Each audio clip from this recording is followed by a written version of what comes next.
Bueno, buenos días, tardes o noches. Hoy nos encontramos el día de hoy para analizar un caso de un colapso del edificio. Mi nombre es John Daniel Ortiz Martínez, soy estudiante de la Facultad de Ingeniería de Sistemas de la Uniminuto.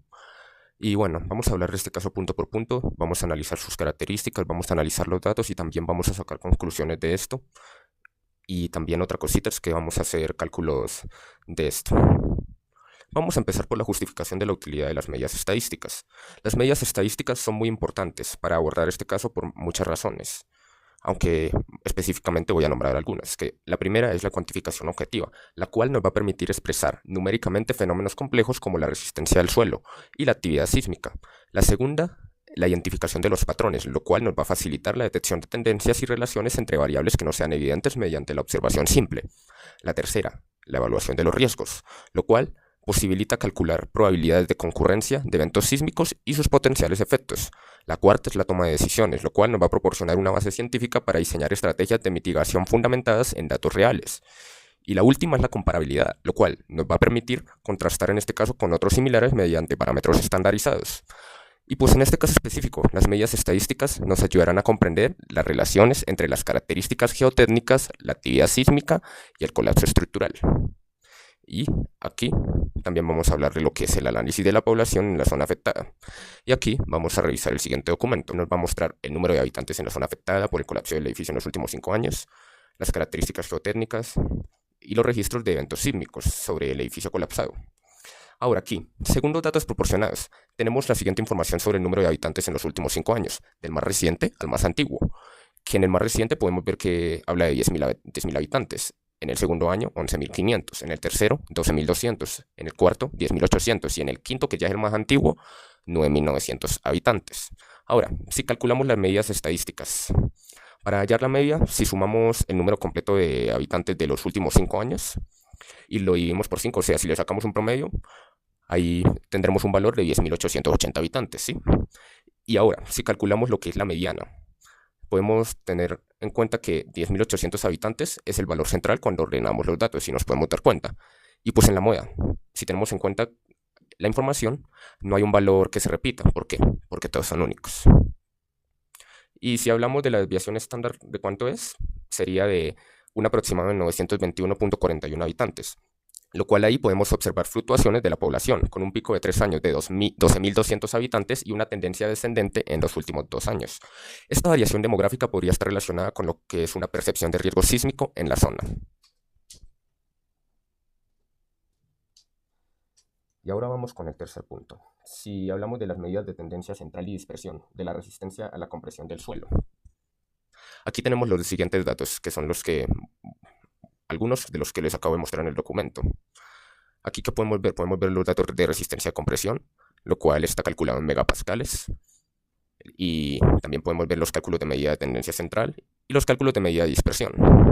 ¿Qué podemos interpretar aquí? Pues que el suelo representa una resistencia a la compresión promedio de 12,6 megapascales, como podemos ver ahí, si hacemos el cálculo de medidas de tendencia central, lo cual es el valor que nos acaba de botar de la media aritmética, que es la suma de todos los valores dividido por el número de datos, que como ustedes pueden ver ahí. Y encima, ya la segunda, la mediana de 12,5 megapascales, indica que la mitad de las mediciones están por encima de este valor. Y como ustedes pueden ver aquí, el valor de la mediana trata del valor central cuando todos los datos están ordenados, como pueden ver ahí, los datos ordenados, y aquí podemos sacar el valor de la mediana. Y la tercera, la dispersión es moderada, de 10.79%, es el coeficiente de variación, sugiriendo que cierta variabilidad en las propiedades del suelo. Y por último, podemos ver los valores que se distribuyen en un rango de 3,4 megapascales, indicando la heterogeneidad en la resistencia del terreno, que es en el valor del rango que podemos ver aquí, que es el valor máximo restado por el valor mínimo. Y aquí seguimos hablando ya de lo que sería el histograma de la resistencia a la compresión del suelo. Aquí podemos ver un siguiente gráfico, en el cual podemos ver la frecuencia y la resistencia a la compresión, que está en megapascales, lo cual tiene valores que están mencionados tanto en el documento como en los que les acabo de mostrar. Y aquí podemos ver cómo la resistencia a la compresión ha subido bastante en los últimos 5 años y que la frecuencia ha sido muy fuerte. Ahora, si hablamos de la relación entre profundidad del nivel freático y resistencia del suelo, podemos ver este siguiente procedimiento, ¿sí? Podemos ver los datos de resistencia a la compresión, que son valores medidos en megapascales de 10,8, 11,9, 12,5, 3,6 y 14,2, ¿sí? Y si hablamos de la creación del histograma, podemos ver un intervalo de 10,5, 11,5 y que contiene un valor de 10,8 megapascales y una frecuencia de 1. Y bueno, ahí eso tiene relación con el gráfico que les acabo de mostrar, ¿sí? Y aquí también hay otro gráfico que también tendría algo de relación, en lo cual podemos ver cómo la tendencia ha sido de aumento, que la frecuencia hay un aumento. Y así como sube la frecuencia, sube la resistencia a la compresión, que está en megapascales, ¿sí?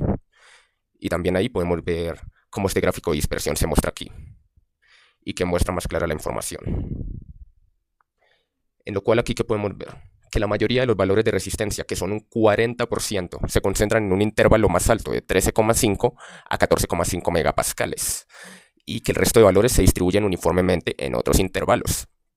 Ahora, pues considerando que el edificio está colapsado, está construido sobre un suelo arcilloso y la profundidad del nivel freático varía entre 4,9 y 6,3 metros, esta distribución de resistencias que sugiere que la variabilidad en las condiciones del terreno tiene una menor resistencia de 10,8 megapascales, lo cual podría estar relacionada con áreas donde el nivel freático es más superficial, comprometiendo lo que es la estabilidad estructural. Y que la variabilidad de la resistencia del suelo está combinada con la actividad sísmica registrada con un terremoto de magnitud de 6,2, lo cual podía ser un factor significativo en el colapso del edificio construido en 1998. Ahora, si hablamos de la relación entre magnitud de terremotos y número de réplicas, ¿qué podemos decir aquí? Pues que según los datos proporcionados de magnitud 4.3 podemos ver un número de 23 réplicas, de magnitud 5.1, 21 réplicas, de magnitud 6,2, 18 réplicas, aquí como ustedes pueden ver en el gráfico de dispersión, que es muy contrario a lo que podría esperarse, lo cual observamos una correlación negativa entre la magnitud de terremoto principal y el número de réplicas registradas, lo cual podría explicarse por varios factores. Los números de terremotos de mayor magnitud pueden liberar más energía acumulada, reduciendo así el potencial para réplicas. Los periodos de observación podrían no ser equivalentes para todos los eventos. Y por último, los factores geológicos específicos de la zona que afectan el comportamiento de las réplicas, lo cual es una tendencia interesante y que merece un estudio mucho más detallado, ya que contradice el patrón típico donde los terremotos de mayor magnitud suelen generar más réplicas. Y eso sería todo. Aquí tenemos la información de dónde se sacó y también ahí la fuente de la imagen de la presentación. Y pues los gráficos presentados son de elaboración propia. Bueno, muchas gracias por todo. Espero que les haya gustado el video. Recuerden, mi nombre es John Daniel Ortiz Martínez y que tengan un buen día, tarde o noche. Hasta luego.